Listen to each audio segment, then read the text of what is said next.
আসসালামু আলাইকুম ভিউয়ার্স, আপনারা জানেন যে চেকের যে তারিখ থাকে, এরকম একটি চেকের যে তারিখ দেওয়া থাকে সেই তারিখ নিয়ে তিনটি টার্ম আছে।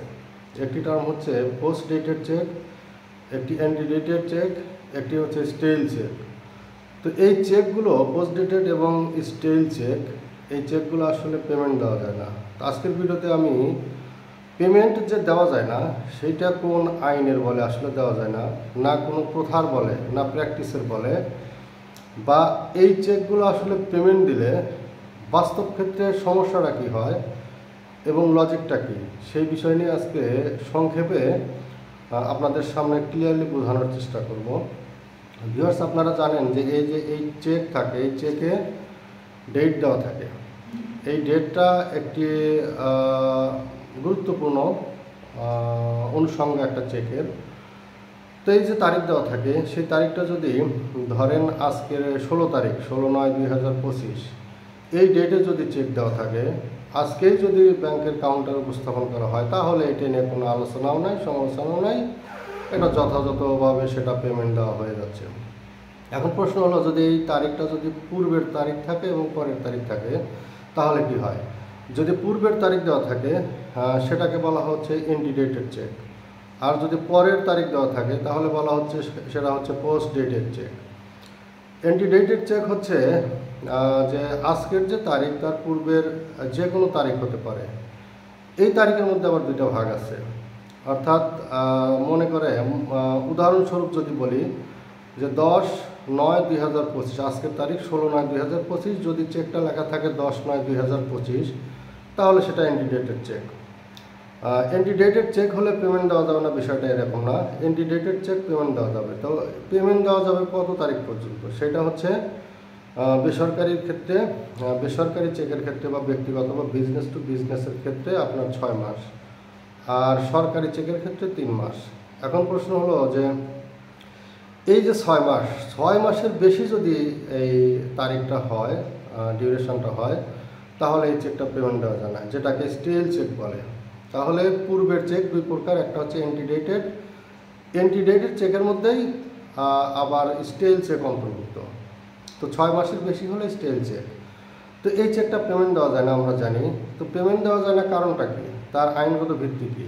আপনারা জানেন যে নেগোশিয়েবল ইনস্ট্রুমেন্ট অ্যাক্ট 1881, এখানকার যে সেকশন 138, এখানে এই বিষয়টা বিস্তারিত বলা আছে যে 6 মাসের বেশি একটি চেক হলে, বেসরকারি চেক হলে, তাহলে সেটা পেমেন্ট দেওয়া যাবে না। এটা আইনগতভাবে সিদ্ধ, এখানে কোনো আর আলোচনা সমালোচনা নাই।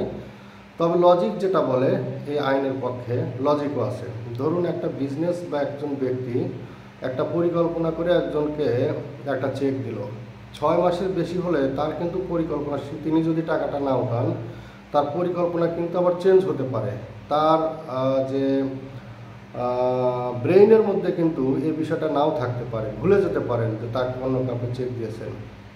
এইটা বিস্তারিত লজিক চিন্তা করেই হয়তো সরকারিভাবে এটাকে নিষিদ্ধ করা হয়েছে, 6 মাসের বেশি কোনো চেক পেমেন্ট দেওয়া যাবে না।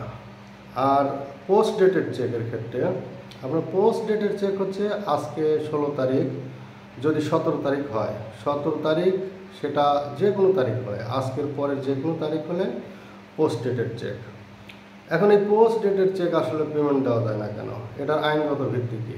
এখানেও কিছুটা হিন্টস দেওয়া হয়েছে, ডাইরেক্ট কিছু বলা হয় নাই আইনে।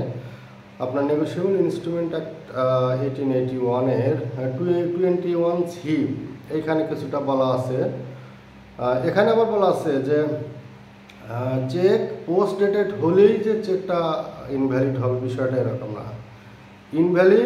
ভ্যালিড থাকবে ওই পিরিয়ডে, অর্থাৎ ওই ডেটে, যে ডেটে চেকটা উপস্থাপন করা হচ্ছে, ওই ডেটটা এর সাথে সামঞ্জস্যপূর্ণ কিনা। তাহলে এই পোস্ট ডেটেড চেকের বিষয়ে কিন্তু যে চেকটা যে পেমেন্ট দেওয়া যায় না, সেক্ষেত্রে লজিকটা কী? সেই লজিকটা হচ্ছে, ধরেন আজকে 16 তারিখ, 20 তারিখে আমি কাউকে চেক দিয়েছি, আমার কাছে আজকে টাকা নাও থাকতে পারে, আমার হয়তো পরিকল্পনা আছে 20 তারিখে আমি চেক দিয়েছি ওনাকে, আমার চেকের টাকা 20 তারিখে আমি জমা দেবো, উনি উঠাবেন। এখন আপনি যদি আজকে দেন, সেটা ইনসাফিসিয়েন্ট হয়ে যাবে, সেক্ষেত্রে এর জন্য আপনি কিন্তু ওনাকে দায়ী করতে পারবেন না। তাহলে এই যদি থাকে টাকা, তাহলে কি পেমেন্ট দেওয়া যাবে? না, বিষয়টা এরকম না। এই টাকাটা তার অন্য কোনো পরিকল্পনা থাকবে। অর্থাৎ উনি তো দিচ্ছেই 20 তারিখে টাকা, আপনি ডিউই হবেন 20 তারিখে, তাহলে এর আগে এই চেকটা দিবেন কেন? দ্বিতীয় কারণ হচ্ছে, এই চেকের উপরে সরকারি কোনো নিষেধাজ্ঞা আসতে পারে। অর্থাৎ এনবিআর থেকে শুরু করে সরকারি যে কোনো বিষয়, অর্থাৎ আপনাকে এই ফ্রিজ করতে পারে এই অ্যাকাউন্টটা, ওনার এই অ্যাকাউন্টটা। তাহলে আপনার আজকে 16 তারিখ, 17 তারিখে যদি অ্যাকাউন্টটা ফ্রিজ হয়, আপনার চেকটা যদি 20 তারিখের হয়, আপনি যদি টাকাটা উঠান, তাহলে কিন্তু আইনের মারপ্যাচে পড়ে গেলেন। তো এই কারণে এটা আসলে পেমেন্ট দেওয়া যায় না। আর দ্বিতীয় 4টি কারণ মূলত। দ্বিতীয়ত, এই লোকটা কিন্তু পাগল হয়ে যেতে পারে। এই লোকটা যখন মানসিক ভারসাম্য হারাবে, তখন কিন্তু তার এই চেকের দায়টা ডিফারেন্ট হয়ে যায়। আর মানসিক ভারসাম্য হারালেই তিনি কোনো কন্ট্রাক্টে ইনক্লুড হতে পারে না। আরেকটা বিষয়, এই লোকটা মারা যেতে পারে। অর্থাৎ 16 তারিখে যদি মারা যায়, বা 17 তারিখে মারা গেল, 16 তারিখে আপনি 18 তারিখে মারা গেল, আপনি 16 তারিখে চেকটা টাকা উঠাইলেন, অথচ দেওয়া আছে 20 তারিখে, তাহলে কিন্তু এই দায়টা আপনার উপর বর্তাবে। উনি তো ডিউ হচ্ছে 20 তারিখ, আগেই আপনার উনি মারা গেলেন, উনি মৃত ব্যক্তির অ্যাকাউন্টে কোনো ট্রানজ্যাকশন করা যায় না। এই 4টি মৌলিক কারণে আসলে পোস্ট ডেটেড চেক পেমেন্ট দেওয়া যায় না। আর স্টেল চেক যেটা, এটা আসলে আইনগতভাবেই নিষিদ্ধ করা আছে, যার ব্যাকে যুক্তি দেওয়া আছে। ধন্যবাদ।